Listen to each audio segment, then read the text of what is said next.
बीती 13 नवंबर को जनपद बिजनौर के थाना नगीना क्षेत्र में फतेहपुर कोटरा मार्ग पर एक व्यक्ति का जला हुआ शव बरामद हुआ था।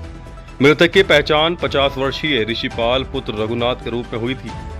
वह 12 नवंबर को घर से बाहर गया था, लेकिन इसके बाद उसका कोई संपर्क नहीं हुआ। मृतक के बेटे ने थाना नगीना में हत्या का मामला दर्ज कराया था। पुलिस ने जांच के दौरान मृतक के रिश्तेदारों विवेक और अंकुर को गिरफ्तार किया है। आरोपियों ने बताया कि पैसे और पारिवारिक विवाद के चलते उन्होंने ऋषिपाल की हत्या की योजना बनाई। शराब पिलाने के बाद गला घोंटकर उसकी हत्या की और शव को आग लगा दी ताकि पहचान छिपाई जा सके।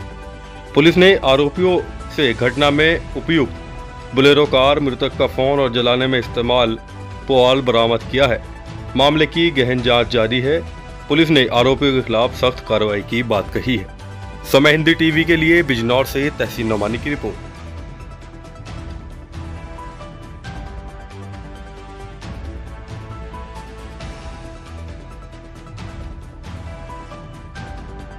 उसका खुलासा किया है। क्या पूरा मामला है? ये देखिए, दिनांक 13/11/24 को जो पुरैनी से कस्बा कोटला को मार्ग आता है, उसमें फतेहपुर के सिवान में जो पुलिया के पास में जो है एक जली अवस्था में एक शव मिला था। जो है बाद में इनकी जब उस समय शिनाख्त नहीं हो पाई थी, काफी प्रयास करने के बाद इसकी शिनाख्त ऋषिपाल सनाफ रघुनाथ निवासी पिपलसाना थाना धामपुर के रूप में हुई। जो है इसके बाद इस घटना के अनावरण के लिए टीमें लगाई गई। इसमें एसओजी भी लगी, सर्विलांस की टीमें भी लगी और थाना नगीना की टीम लगी। जो है और उच्चाधिकारी गणों द्वारा भी इसका मौका मुआयना करके और इसको घटना को बहुत गंभीरता से लिया और घटना के शीघ्र अनावरण के निर्देश दिए गए, जिसके क्रम में जो गठित टीमें थी इसका जो है उनके द्वारा प्रयास किया गया।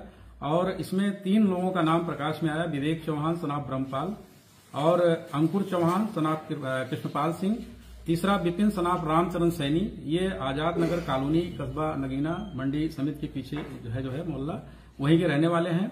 इसमें विवेक चौहान जो है वो मृतक जो है जो ऋषिपाल है, इनका सगा मौसा है।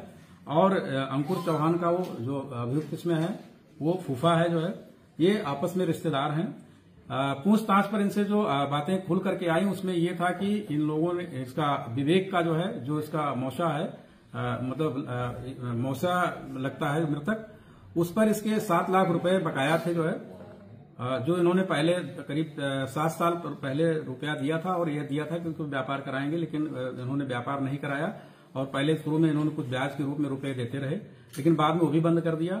और पुनः जो है इसका जो मृतक है उसकी, जैसा कि अभियुक्त ने बताया अपनी पूछताछ में कि जो इसका मृतक की पुत्री है उसके विवेक के बहनोई से कुछ अवैध संबंध थे, जिसके कारण उसकी बहन का घर बर्बाद हो रहा था, जिसकी शिकायत भी उसने अपने मौसा से किया, लेकिन उन्होंने उसको गंभीरता से न लेते हुए उसकी बहन को ही दोषी बनाया कि वही गलत है। जो है इन सब चीजों को लेकर के इन पे आक्रोश था और प्लान के तहत इन तीनों लोगों ने जो है मृतक ऋषिपाल को जो है बुलाया और एक अननोन नंबर से अपने नंबर से फोन ना करके अपना नंबर ये प्लान के तहत अपने मोबाइल घर पे छोड़ दिए और जा करके अपना एक शराब के ठेके के सेल्समैन के मोबाइल से इन्होंने फोन करके अपने उसको बुलाया कि पैसा तैयार है, आ जाओ।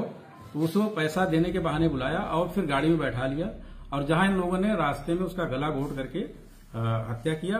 फिर उसके बाद शव को वहां ला करके उस पे पुआल और गमछा और कंबल डाल करके और फिर एक पेट्रोल पंप से इन लोगों ने पेट्रोल भी खरीदा, उससे पेट्रोल डाल करके और गाड़ी में इनके लाइटर रहता था। जो है क्योंकि ये जो अभियुक्त है ये सिगरेट पीता था, जो है उस लाइटर से जो है उसको आग लगा दिया था और इस तरह से जो है उसकी जो है हत्या करके शव को जलाया गया था।